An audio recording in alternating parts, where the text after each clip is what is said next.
The green is waving, racing at Talladega.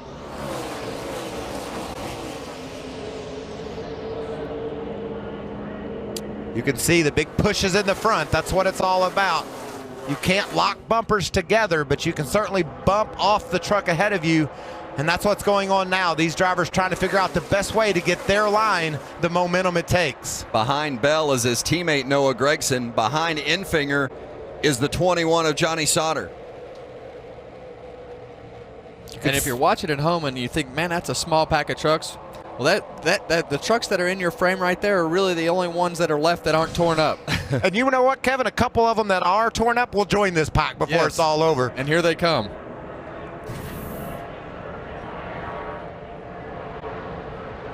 Guys, remember, look at that white truck, third truck on the inside line, Tyler Young.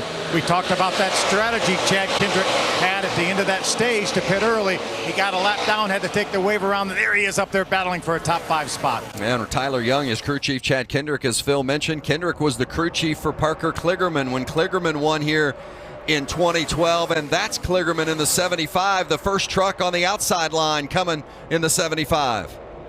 There's the 02 of Young pushing Kligerman. They're racing on the outside of the 18 of Noah Gragson, the Las Vegas teenager. Enfinger out front, followed by Sauter, and then Justin Haley, and then Christopher Bell. Tell you what Sauter and Enfinger would like, about 10-15 laps of just nothing, just calm riding around in line, logging laps to get in a position to win this thing at the end. But the rest of those guys behind them know if they're going to have a shot to win the race, they can't wait. They've got to figure out a way to form up a lane, get it on the outside, and start to race their way toward the front. And Michael, I wonder just how much of that gap in between this front pack and then you have the middle guys there and then you have the back pack, are all those really torn up trucks together? How much are they going to be able to advance? Well, and also a good question, I think, is how far back are you content with just riding those 10-15 laps? If you're running 4th or 5th, you're not going to win from there. So do you start to push the issue, try to make your way to the front?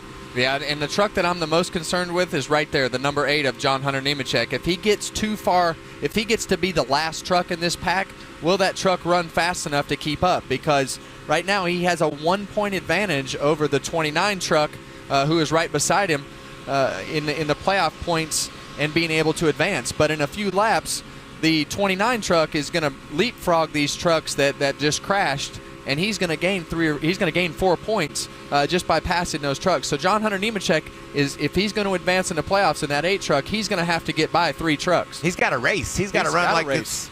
But I don't know if his truck's capable enough of keeping up. As you see less and less trucks, he does not want to be the last truck in line. Camping World 15 to go in the final race of round 1 of the playoffs. You see our point standings there at the top of the screen. Only the top 6 will advance. And right now, Briscoe and Nemechek dead even for that last spot. The tiebreaker would go to Chase Briscoe. And there's Nemechek in the 8. He goes to the top side, taking them 3 wide. I think he understands he doesn't want to be the guy at the end of the line, so he's trying everything he can to progress up, but it's just not working. A lot of damage, obviously, to the 8. Yeah, and right now he's in a bad spot right there. And I know the 15 and 10 trucks are not the fastest trucks in the field, but all those trucks being single file and him being on the outside isn't going to allow him to gain many spots. Yeah, the 15 is DJ Kennington, the 10 Jennifer Jo Cobb. Well, and right now he's the last truck on the lead lap, so he's in a bad spot right here. And you can see that's reflected with our point standings. Chase Briscoe is now the owner of the final transfer spot into round 2 of the playoffs. You know, if you'd have told Chase Briscoe at the beginning of the race today that you're going to finish 9 laps down, but you're still going to make the playoffs and the advancement into round 2, I'm not sure he would have believed you, but that's the way it has shook out so far here today. How about that 4 of Christopher Bell, Hermie? Interesting chatter on the radio, Vince. You see difference of manufacturers running up front. You see a Toyota leading, a couple Chevys second and third, and Christopher Bell and a Toyota running 4th. He just asked his crew chief, Rudy Fugel, when he gets down to it, if the Chevys break out, do I go with the Chevys, or because we have a Toyota out front, do I need to stay here? And Rudy said, we have to go with who gives us the best shot to win. Yeah, Hermie, you sort of hang with your buddies and the teammates and the manufacturer that you're partnered with until the end. And then you've got to go out there and win the race for your team, for your sponsors, whatever it takes to get to victory lane. That's what these drivers will do at the end. Yeah, and a lot of that is just situational, as to where you go and what you do, as to who breaks out on the outside first or who stays with, down on the inside and you have a run. All that is situational at the end, and you have to do what's best for your specific truck and your specific team at that point. If they do break out, what gives you an indication of the way your vehicle is handling, whether you're better off going with them on the outside or staying where you are? Well, I think it depends on where you are in the line. If you're the third or fourth guy on the inside line and you see that outside line coming, you want to try to time it so that you pull up right in front of them when they have the most momentum, so that you become the first guy in that line and not give really anybody else the opportunity, so that you have a chance to win a race. And Chase Briscoe, he's just hoping there's not another accident. He doesn't need any trucks to crash within 10 to go so that he doesn't get around them and John Hunter does. So that's the game that Briscoe's playing right now. He wants everybody to be calm, run this thing to the checkered, and he thinks he will progress through the playoffs. John Hunter Nemechek needs some spots, however he can get them. Well, that's Crafton going past Nemechek. Nemechek on the outside of Crafton. There you see Crafton the 88, Nemechek is the 8, and just ahead of them is that 29 of Briscoe. So the 29 of Briscoe and the 8 of Nemechek, they are right on the cut line right now in regards to who's going to make the next round of the playoffs. And really in two different scenarios, because of the fact that John Hunter can make up points if he passes some lead lap trucks. Chase Briscoe is multiple laps down, and he's just kind of riding there trying not to give up any more laps so that he loses any more spots. He's about to be locked in right where he's running, and John Hunter Nemechek has a tremendous amount of upside potential if things start to get crazy up front, which I think they are. Battling for the lead, it's Johnny Sauter pulling up alongside of Infinger. Infinger getting the push from Christopher Bell, just what Bell was talking about with his crew chief, Rudy Fugel. Well, lap traffic, I think, played into that again. Anytime these guys have to go 3 wide around lappers, it opens up opportunity. Well, and then you saw the 24 try to stick with his teammate of Johnny Sauter, which shows you his commitment to Johnny Sauter. And then he kind of just mistimed it there and kind of clipped the back of Johnny and got him a little bit looser than Johnny probably was expecting. Look at that mess. Sauter right back around the 75 of Parker Kligerman. Sauter going to try to get back up there and have a shot as we're inside of 10 laps to go. This is going to get intense. I mean, it already is. This is going to get crazier. And what this did, Michael, with all those guys getting side by side, it pulled that group with John Hunter and those guys right back up into the pack. And look, John Hunter all the way up to the 13th spot right there with, like you said, Kevin, with the leaders out his windshield. And that's what he needs. He needs to be positioned in the middle of the pack because his truck is torn up enough to where he's not capable to make a lot of moves. So if he can get himself somehow positioned in the middle of that pack better so that he can be amongst faster trucks, that'll give him a better opportunity to make up some positions on these lead lap trucks. Look at Sauter. He was able to shuffle. Is that Gregson? He shuffled out of the line and able to drive up to the front. Oh, that was Christopher Bell he shucked. That gets rid of a really fast truck. Gregson with a big wiggle saved it. Look at him fan out 5 wide. Wow. And Gregson has it in reverse, going backwards. Sauter with the push from Justin Haley to the lead, and Kligerman way down low to pass Infinger. You can't pass below that yellow line, so he needs to give that position up or he'll be black flagged. That's going to be a questionable call there because, with the rate of speed that he was coming, did the 98 force him down there? And, obviously the 75 didn't let up, but that's going to come down to a judgment call from NASCAR as to who caused Parker Kligerman to go down there. Johnny Sauter got shuffled out, and now he has driven right back to the front. Speaks to the power of that 21 machine. Well, he made an awesome move through the trial events to get inside of Christopher Bell, put Bell in his rearview mirror, and grab the lead. The other thing that Johnny Sauter has going for him is the fact that 24 stuck with him all the way through the pack. Let's watch the 75 of Kligerman and see if he got forced down below the yellow line. He did, but I think he did. I've never seen that call made. Be up to NASCAR. Usually they penalize the guy that goes out of bounds. And now Kligerman has given a shove to Christopher Bell. Remember, Kligerman won this race in 2012. Bell's never won a super speedway race, and they are at the front with 7 to go. Wow, off the track, back in the pack. That was Spencer Boyd sideways. Matt Crafton looks like maybe he's seen enough of this mess. He's retreating a bit. Remember, we saw Kligerman in that pusher position earlier today, and it seemed like he's got a strong truck, and he is giving Bell a shove. And here comes Sauter trying to get back up there, but he lost his teammate Justin Haley. Haley's slipped down into the inside lane. Hermie on Christopher Bell. Just radio to his crew chief and spotter to please get the 75 off of him in the corner in the travel. So he wants a little bit of help, but he does not want to get locked up, potentially get black flagged with the 75 for locking bumpers and pushing, and he does not want to be pushed through the corners or the travel. Well, Hermie, if the 75 listens to Christopher Bell, it'd be the first time he hasn't been pushing somebody all day long. He's been the most aggressive racer on the track, and so far he's made it work. He finds himself in a position to win this race because of his aggressive driving style. But he's been right on the verge of disaster a couple times with those pushes. Obviously, he's got away with it up until this point, and that's what's got him there. But it's definitely been pretty dicey. I can't imagine. I mean, imagine driving down the interstate. Caution is out with 5 to go. Oh, I didn't need that. Austin Wayne Self has spun and then recovered it just in time to get it on pit road. Flat right rear there. You can see the tire is gone on the right rear of the 45. I mean, imagine driving down the interstate at 65, 70 mile an hour and then just going up, and you guys can maybe imagine that, but the majority of people at home can't imagine all of a sudden just taking your car and ramming into the back end of the car in front of you and then just driving down the road for 5 or 6 miles. I mean, that's what we're seeing, except it's at 180 plus.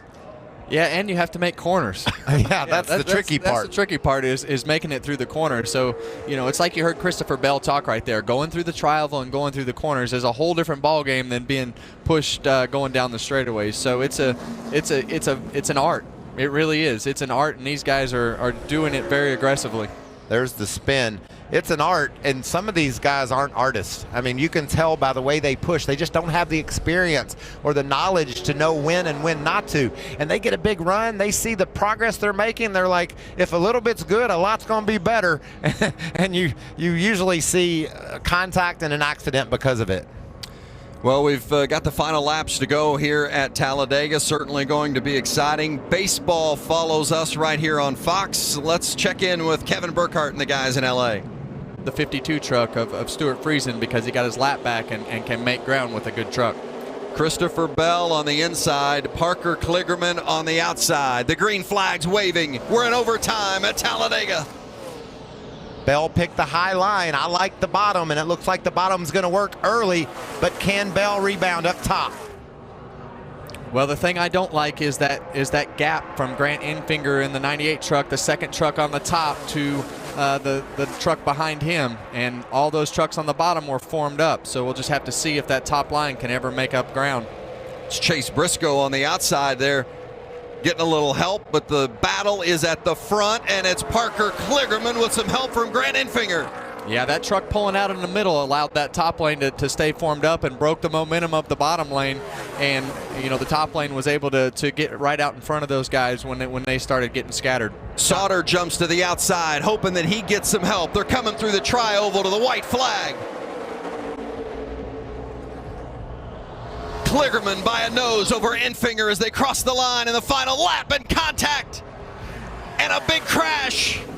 And John Hunter Nemechek sneaks through. Behind you, big rat. And the 8 of John Hunter Nemechek escapes, and it's going to be Parker Kligerman. For the second time, a winner at Talladega. The small team, and there's Chris Carrier. He said it. We're not one of the mega teams. He said, don't take your eye off of it. You won't want to miss it. And wow, Parker Kligerman does it. All the way to checkered, and I need you to be on the apron. What's so awesome about this, Vince? At the top of the show, we said, how do you win this race? You go. You're aggressive. And if you had to give an award for the most aggressive driver today, you would give it to Parker Kligerman, and he's also going to get the checkered flag. Absolutely. I mean, he earned that race today by being aggressive, and he got away with all the moves, and the trucks that are around him that he was pushing didn't spin out a wreck or collect anything, and he made a lot of that happen by being aggressive. His second career win, and they've both come right here at Talladega. That crash was exactly what Chase Briscoe didn't want to see, because it enabled John Hunter Nemechek Great job. to pass those trucks as they were crashing and grab those valuable points. Look at the damage on that truck of Nemechek. Well, and he's going to finish 6th. You know, he made it through all that, and is going to wind up finishing in 6th spot. And like we said earlier, it doesn't matter how pretty it is. It just matters what the results look like. I didn't know how long they were going to make it, Vince, but I knew there was no way they were going to make it all the way to the checkered flag. Watch this restart. Watch how aggressive these racers are. Well, you see the 3 trucks on the bottom that were formed up, and 3 is going to be better than 2, and the 51 is going to come into this mix. But when it all gets shaken up is when the 24 truck, the second truck in line on the bottom, pulls up into the middle right here. It's going to break. The bottom line is going to take off, but it's going to break all the bottom line's momentum when he pulls out right here. And then look at the push right to the front. The 24 gets out of position, and the 75. And then Johnny Sauter couldn't make up his mind that he needed to go with the 24. I don't think he liked what he saw there. He thought his best chance was to hang low, and did just that. That ended the chances for the 24 to win. But look at the door it opened for Sauter. He makes a great run there, but no one followed him. Yeah, and I think the 24 was really expecting Johnny Sauter to go with him there as he broke out, and that just didn't happen. 9 of the last 10 races here at Talladega. The final lead change has happened in the last couple of laps. Happens again today as you see the carnage before they could get to the finish. On the white flag lap, the heavy damage, and Parker Kligerman gets to the front and will park it right underneath the flag stand and celebrate a victory at Talladega.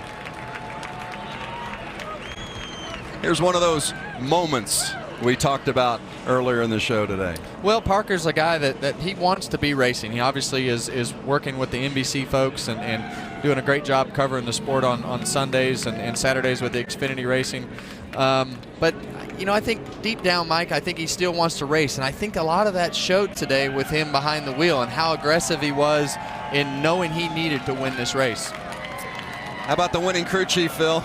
I am here with Chris Carrier. Chris, you told us just a few moments ago that this is a small team. Well, I guess the good news is Victory Lane won't be that crowded, then, will it? Well, we got a lot of people here. They come from everywhere on race day, but I'm just extremely proud of what this whole group has done. I'm glad to be a part of it, small part of it.